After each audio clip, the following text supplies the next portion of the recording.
తాకట్టులో ఉన్న బంగారాన్ని విడిపించి ఆ రోజు ఆన్లైన్ రేటుకే మేము కొంటాం. Sharma gold company. నమస్తే, వెల్కమ్ టు సుమన్ టీవీ. నేను మీ యామ్ని. ప్రస్తుతం మనతో ఉన్నారు ప్రముఖ ఆధ్యాత్మికవేత్త, ప్రముఖ జ్యోతిష వాస్తు పండితులు మనతో సూర్యనారాయణ శర్మ గారు ఉన్నారు. గురుగారితో మనం మాట్లాడదాం. నమస్కారం గురుగారు. నమస్కారం అమ్మా, శుభం వ్యాధు. గురుగారు, ఇప్పుడు రోహిణి నక్షత్రంలో జన్మించిన వాళ్ళ స్వభావం అనేది ఏ విధంగా ఉంటుంది? అలానే వీళ్ళు ఎలాంటి రత్నం ధరిస్తే మంచిదండి? అసలు రోహిణి నక్షత్రం అంటే మనకి ఇక్కడ వృషభ రాశిలోకి వస్తున్నామా. వృషభ రాశి అంటే రాశ్యాధిపతి శుక్రుడు, ఇక రోహిణి నక్షత్రానికి అధిపతి చంద్రుడు. చంద్రుడు మనోకారకుడైతే శుక్రుడు భోగకారకుడు. అంటే భోగకారకుడైన రాశిలో ఉన్న నక్షత్రం అంటే భోగభాగ్యాలు కావాలి, మనసు కూడా ఉల్లాసంగా ఉండాలి. ఈ రెండింటి యొక్క కాంబినేషన్ కూడా. యాక్చువల్లీ వీళ్ళిద్దరు మంచి మిత్రులు కూడా. శుక్రుడు మంచివాడే, చంద్రుడు మంచివాడే. ఇద్దరు కలిసినప్పుడు ఒక రకమైన ఆహ్లాదకరమైన జీవనం కనబడుతుంటుంది. మనస్సు భోగము రెండు కలిసినట్టుగా ఉంటాయి. ఈ మనసు బాగుండి ఆలోచన బాగుంటేనే సుఖమైన సంసారం జరుగుతుంది. సో బెస్ట్ ఫ్యామిలీ లైఫ్కి ఏంటంటే శుక్రుడు ప్లస్ చంద్రుడి కాంబినేషన్ ది బెస్ట్ అంటామట. సో ఈ రోహిణి నక్షత్రం పుట్టిన వాళ్ళు ఎలా ఉంటారంటే ఓ రకంగా మంచి రాశిలో రోహిణి నక్షత్రం వచ్చింది కాబట్టి ఆ రోహిణి నక్షత్రం పుట్టిన వాళ్ళు అధిపతి చంద్రుడు కాబట్టి, అలాగే రాశ్యాధిపతి శుక్రుడు కాబట్టి ఈ చంద్రుడు అన్నవాడు ఇక్కడ ఏంటంటే ఒక కళాకారుడుగా, అంటే వాళ్ళు ఎక్కడో ఒక అంటే ఒక అందమైన ఒక కళాకారుడు యొక్క తత్వం అంతా కనబడుతుందన్నమాట రోహిణి నక్షత్రం వాడికి. ఎప్పుడో ఎక్కడో లైఫ్లో వాడు ఒకసారి కెమెరా ముందు కనబడి నేను ఏదో వాడుకున్న లలిత కళలు అనుకోండి, 16 రకాల కళలు అనుకోండి, 64 కళలు ఉన్నాయి, 64 ఇంట్లో ఏదో కళ మీద ఆయన ప్రయోగాన్ని చూపించిన ప్రయత్నం చేస్తాడు. అది ఆట అనుకోండి, పాట అనుకోండి, ఇవి జ్యోతిష్యం కూడా ఒక కళే. అలాగా డ్యాన్స్ అనుకోండి, లేకపోతే ఈ మధ్య కొత్తగా రీల్స్ తయారు చేయడం మొదలు పెడుతున్నారు. అసలు ఇంతకుముందు అంటే హీరో హీరోయిన్ తప్ప ఇంకెప్పుడు మన స్క్రీన్ మీద కనబడేవాడు కాదు. ఇప్పుడు వీధిలో ఉన్న ఇంట్లో ఉన్న పిల్లలు, చిన్నపిల్లల దగ్గర నుండి ఇంత చిన్నపిల్లల బొడ్డుగాళ్ళ దగ్గర నుండి రీల్స్ వేసేసి ఆటలు పాటలు డ్యాన్స్లు అని చూపిస్తాం. అంటే ఏంటి, ఆ లోపల ఉన్న ఆ కళ బయటకు వస్తుంది, టాలెంట్. ఆ లోపల ఉన్న టాలెంట్ని తీసుకొచ్చే శక్తి ఈ రోహిణి నక్షత్రంలో పుట్టిన వాళ్ళకి ఉంటుంది. వాళ్ళలో ఆ కళ ఉంటుంది. కొంచెంగా అందంగా ఉంటారు, కొంచెం అట్రాక్టివ్గా ఉంటారు. అది కాకుండా వాళ్ళ మాటల్లో కానీ మనసులో కానీ అంటే ట్రాన్స్పరెంట్గా ఉంటారు. వాళ్ళు ఎక్కువ నెగిటివ్ ఎనర్జీ ఫామ్ చేయరు. అంటే తప్పుగా అనుకోవడం అవతల వారి గురించి కానీ, చెడుగా ఊహించుకోవడం కానీ అట్లా ఉండదు. వాళ్ళు ఎక్కువగా డెఫినెట్గా వాళ్ళొక ఏం గోల్ సెట్ చేసుకుని అది ఎలాగైనా సాధించి ముందుకు వెళ్ళడానికి చేసే ప్రయత్నంలో ఉంటారన్నమాట. సో దీనికి కూడా అధిపతి చంద్రుడు కాబట్టి చంద్రుడు బాగా సక్సెస్ఫుల్గా ఉంటాడు ఇక్కడ. ఇక్కడ కారణం ఏంటంటే ఈయన ఒక ఆలోచన పెడితే రోహిణి నక్షత్రం వాళ్ళు ఆ రాశ్యాధిపతి శుక్రుడిని దాన్ని ఇంప్లిమెంట్ చేయడం ప్రయత్నం చేస్తారు. ఒక బ్యాడ్ లక్ ఏంటంటే ఈ రోహిణి నక్షత్రం వాళ్ళతోని చదువు కంటే ఈ ఆటపాటల మీద ఎక్కువ ఉంటుంది. ఆ శుక్రుడు అలా కన్విన్స్ చేస్తుంటారు అనమాట. దాంట్లో ఒక ఉత్సాహాన్ని చూపిస్తూ ఉంటారు అనమాట. సో చదువు ఉంటుంది, కానీ అల్టిమేట్లీ ఏం చదివినా ఎక్కడో చోట పోయి చదువు కంటే ఆట డామినేట్ చేస్తుంటారు. ఫర్ ఎగ్జాంపుల్ మనం సినిమాలో చూస్తుంటాం, డాక్టర్ రాజశేఖర్ గారు ఉన్నారు. ఆయనేమో బేసిక్లీ మెడిసిన్ చదివారు, కానీ సినీ రంగంలోకి వచ్చి ముందుకు వెళ్ళిన వాళ్ళు ఆయన. ఇలాగంటే ఏంటి, ఆ చదివిన చదువు కంటే ఈ కళారంగాన్ని ముందుకు తీసుకెళ్తుంది కదా. అలాగేంటంటే ఈ కాంబినేషన్ ఎప్పుడు ఆ కల్చర్ యాక్టివిటీస్ మీద ఎక్కువ ఫోకస్ చేయడం ప్రయత్నం చేస్తారనమాట. చదువు కంటే చదివిన సంబంధించిన పనులు చేయకుండా వేరే రకమైన పనులు వాళ్ళు ముందుకు రావడానికి ప్రయత్నం చేస్తారనమాట. సో ఇక్కడ ఉన్న చంద్రుడు కూడా మనకు ఎటువంటి పాపగ్రహాలు కలగకుండా ఉంటే ది బెస్ట్ లైఫ్ అని చెప్పడానికి అవకాశం ఉంటుంది. అలానే ఇప్పుడు ఆర్థికంగా కానీ వ్యాపారస్తులకండి ఈ నక్షత్రంలో జన్మించిన వాళ్ళకి అసలు ఏ విధంగా ఉంటుంది? ఈ నక్షత్రంలో పుట్టిన వాళ్ళకి ఏంటంటే ఆర్థిక వ్యవహారంకి వచ్చినప్పుడు మళ్ళీ దశలు అంతర్దశలు కాకుండా వీళ్ళు ఏంటంటే షార్ట్ టర్మ్లో ఏదైనా ఇన్కమ్ సంపాదించడంలో మంచి ఆరితేరిన వాళ్ళే ఉంటారనమాట. ఇప్పుడు లాంగ్ టర్మ్ కూడా వెయిట్ చేయరు వీళ్ళు. ఒక మ్యాక్సిమమ్ ఈ 1 మంత్, ఇప్పుడు ఫర్ ఎగ్జాంపుల్ కొంతమంది ఈవెంట్ మేనేజ్మెంట్ చేస్తుంటారు. It's only 3 days 4 days events తయారు చేస్తారు. చేసి అందులో వచ్చిన డబ్బుతో వాళ్ళు హ్యాపీ అయిపోతారు. తర్వాత ఫ్రీగా ఉంటారు. అంటే ఫ్రీలాన్స్గా ఎక్కువగా ఎర్నింగ్స్ అనేది చాలా ఇంట్రెస్ట్ చూపిస్తారు. ఎర్నింగ్స్ ఆర్థిక బలం చాలా బాగుంటుంది. వీళ్ళు వ్యాపారం చేసినా బాగుంటుంది. అలాగే ఉద్యోగంలో కూడా అంటే ఏ ఉద్యోగం చేసినా కూడా అంటే అందులోనూ కూడా వాడు ఒక ఇన్కమ్, డిఫరెంట్ ఇన్కమ్ ఎలా బయట తీయాలనే ఆలోచనలో ఉంటారు అన్నమాట.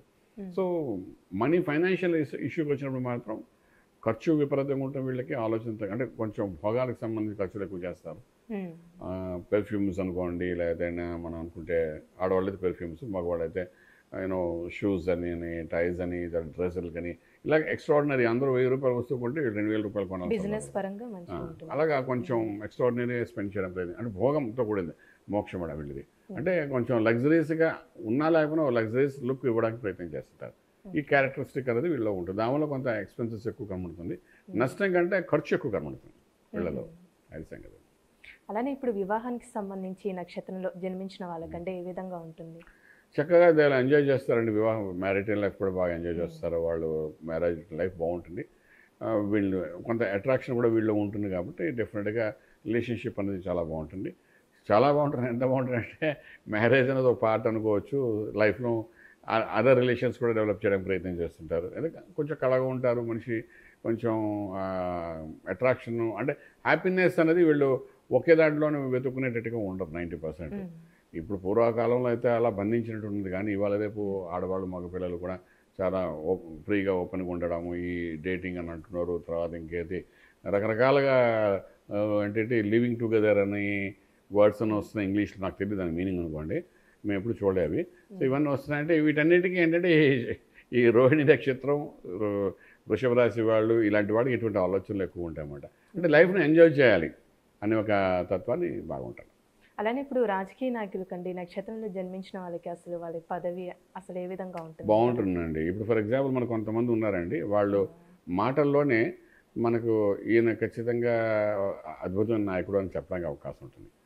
అలాంటి నాయకులు కొంతమంది ఉన్నారండి. మనకు ఆంధ్రాలో చూస్తే కాంగ్రెస్లో కనబడతారు, తెలుగుదేశంలో కనిపిస్తారు, అదే వైఎస్ఆర్ కాంగ్రెస్ కనిపిస్తారు, కొంతమంది నాయకులు ఉన్నారు. వీళ్ళందరూ ఇలా రోహిణి నక్షత్రం అంటే ఇటువంటి నక్షత్రాల్లో పుట్టిన వాళ్ళే. అంటే మనకి 27 నక్షత్రాలను రోహిణి నక్షత్రం మాట్లాడుతున్నాం. సో ఈ నక్షత్రం ఉన్న థాట్స్, ప్లాన్స్ కొంతమందికి ఉన్నాయి. ఫర్ ఎగ్జాంపుల్ మనం ఎంపీ గారిని తీసుకుందాం, నాయుడు గారు ఉన్నారు తెలుగుదేశం నుండి. ఆయన పేరు ఏంటంటే రామ్మోహన్ నాయుడు. పార్లమెంట్లో మాట్లాడుతుంటే ఒక మంచి లీడర్ మాట్లాడుతుంటే అనిపిస్తుంది. అలాగే వైఎస్ఆర్సీపీ నుండి భరత్ రాజమండ్రి ఆయన చూడండి, ఆయన ఎంపీ అని మాట్లాడుతుంటే ఏదో is a correct person to సొసైటీకి ఒక మంచి వ్యక్తిలా కనబడుతుంటారు. సో ఇవన్నీ ఎలా కనబడుతున్నాయంటే ఇలాంటి నక్షత్రాల్లో పుట్టిన వాళ్ళు, ఇలాంటి నక్షత్రంలోనే ఒక బలాన్ని పెంచుకునే వాళ్ళు, వీళ్ళంతా జోవియల్గా ఉంటూ పర్ఫెక్ట్గా ఏం చెప్పాలో చెప్పడానికి ఓపెన్గా చెప్తారు. వీళ్ళు చెప్పడం వల్ల వీళ్ళు గొప్పతనం పెరిగిపోతుంది, వీళ్ళ ఐడెంటిటీ పెరిగిపోతుందన్నమాట. సో వీళ్ళు చాలా బాగా రాణిస్తారు, రాజకీయంగా రాణిస్తారు.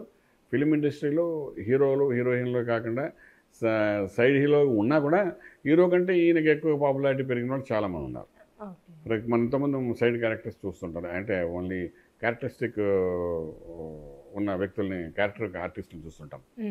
ఆ సినిమాలు వాళ్ళ వల్ల హిట్ అవుతుంటుంది, హీరో కంటే వాళ్ళ వల్ల హిట్ అవుతుంటాయి. అంటే ఇవన్నీ ఏంటంటే ఇలాంటి నక్షత్రంలో పుట్టిన వాళ్ళందరూ మనకు అలా కనిపిస్తారు మనకి. అలానే వీళ్ళు ఎలాంటి రత్నం ధరించాలండి అసలు? ఇక్కడ మళ్ళీ రోహిణి అనేసరికి మనకు ముత్యం అనేది చాలా ఇంపార్టెంట్ రోల్ ప్లే చేస్తుంది. ముత్యం అనేసరికి మనకి ఇక్కడ బసర ముత్యం అంటామన్నమాట. ఈ బసర ముత్యం ఏంటంటే మనకు సాధారణంగా సముద్ర తీరంలో దొరుకుతుంటాయి. ఆల్చిప్పుల్లోనే మనకు 100% దొరుకుతుందన్నమాట. ఆ సముద్రంలో వర్షపు నీరు పడినప్పుడు ఆల్చిప్ లోపల అందులో ఆ నీరు పడినప్పుడు ఆ లోపల ఒక యాక్షన్ స్టార్ట్ అవుతుంది. చిన్న పురుగు ఉంటుంది, ఆ పురుగు రోజు రోజుకి అలా చేస్తూ ఒక్కసారి పిల్లలు పెట్టినట్టుగా ఈ ముత్యాలను పెడుతుందన్నమాట, తయారు చేసేది. ఒక ఆల్చిప్లో కనీసం ఒక 7-8 ముత్యాలు దొరుకుతాయి, మంచి అద్భుతంగా ఉంటాయి. ఇవి మన సముద్ర తీరంలోకి వెళ్తే కనబడతాయి. మన ఆంధ్రాలో ఏ సముద్ర తీరంలో మనకు కనిపించవు.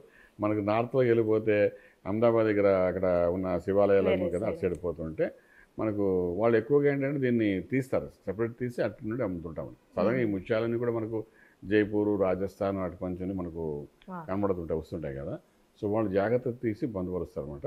ఈ ముత్యం అనేది యాక్చువల్లీ ఎప్పుడైతే ఈ బసర ముత్యం మనం పెట్టుకుంటామో ఇటు ప్రకృతిలో నుండి అది వచ్చినట్టు లెక్క.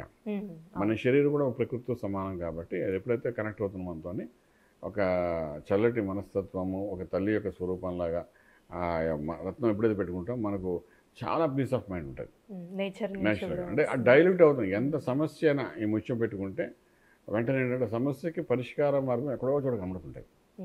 ఎంత మేజరు అంటే ఒక వ్యక్తి ఒక జైల్లోకి వెళ్ళిపోయేంత పరిస్థితి ఉన్నా కూడా ఈ ముత్యం పెట్టుకుంటే ఏంటంటే ఒక్కొక్కసారి అందులోకి వెళ్ళినా ఎలా బయటకు రావాలని సునాయాసంగా రావడము, డైల్యూట్ ఎలాగవుతుంది, ఎలా ఏ తప్పు లేకుండా బయటకు వచ్చడం అన్నంత వరకు అది పనిచేస్తుంది అన్నమాట.